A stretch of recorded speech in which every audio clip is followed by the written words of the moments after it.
Good morning. My name is Travis Stout, Operations Section Chief, California Interagency Incident Management Team 4, and this is going to be your operational update for August 11th, 2026. As you guys can see on our map today, we actually assumed 2 new fires, and California Team 4 will be taking command and overseeing operations on these fires to the bottom. We'll get to those in a second. This morning I'm going to start out on the second flat fire. Second flat fire is currently sitting at 105,501 acres. We were fortunate enough to get an infrared flight yesterday morning. Crews are going to be engaged out there seeking out the areas of heat and mitigating all potential threats to the line. Our overall objective out there is to keep the fire within its existing perimeter. So as we look out here towards Bald Butte, crews will be out here. There was some heats identified in the area, no threats to the line, but in the area that they'll be out there looking to mitigate those areas and minimize the heat in there.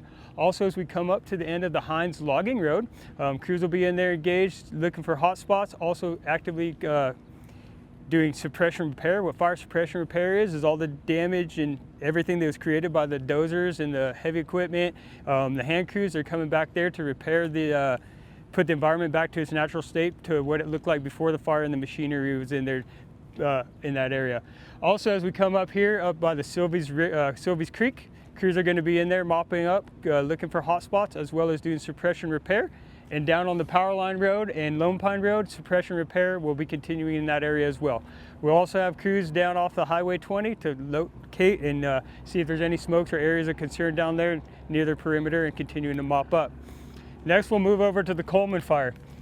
Coleman fire has been looking really good the last few days. We did have one area of heat pop up there yesterday, kind of just east of Gentura. Crews were able to get in there, mitigate that. It's a couple junipers that caught some heat under them. Crews successfully mopped that up. Today, kind of same plan out there. We're going to be tactically patrolling, so, making sure there's going to be no threats to the fire perimeter that we have over this whole fire.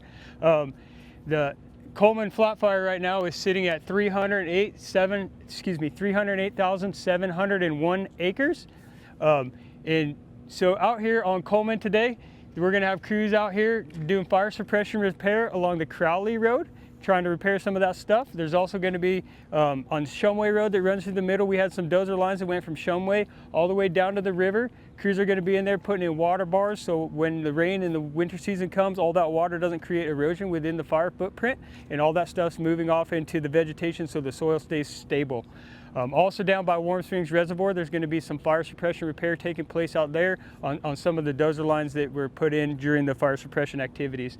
But overall, it's going to be a tactical patrol and repairing the grounds that are there. Next, we're going to move down to the Bald Fire. The Bald Fire is currently sitting at 76,160 acres. A lot of activity going on in the Bald Fire as far as suppression repair goes. There was a lot of dozer lines put in out there. We're going to have resources coming in off the Victoria Valley Road. There are going to be some heat signatures that were located in this area from the IR flight that I mentioned 2 days ago. Crews are going to be in there mopping all that stuff up, making sure those lines are really secure. There's no chance of that getting out of there.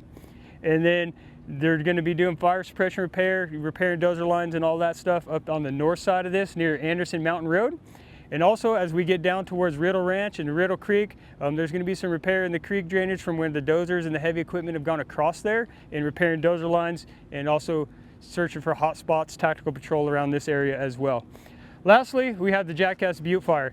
The Jackass Butte fire is 24,724 acres, currently 92% contained.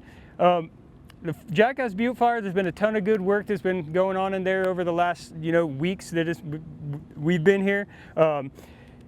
We just assumed this one, like I said yesterday. Fire looks really good. It's in good shape. Very little heat signatures showing on this one.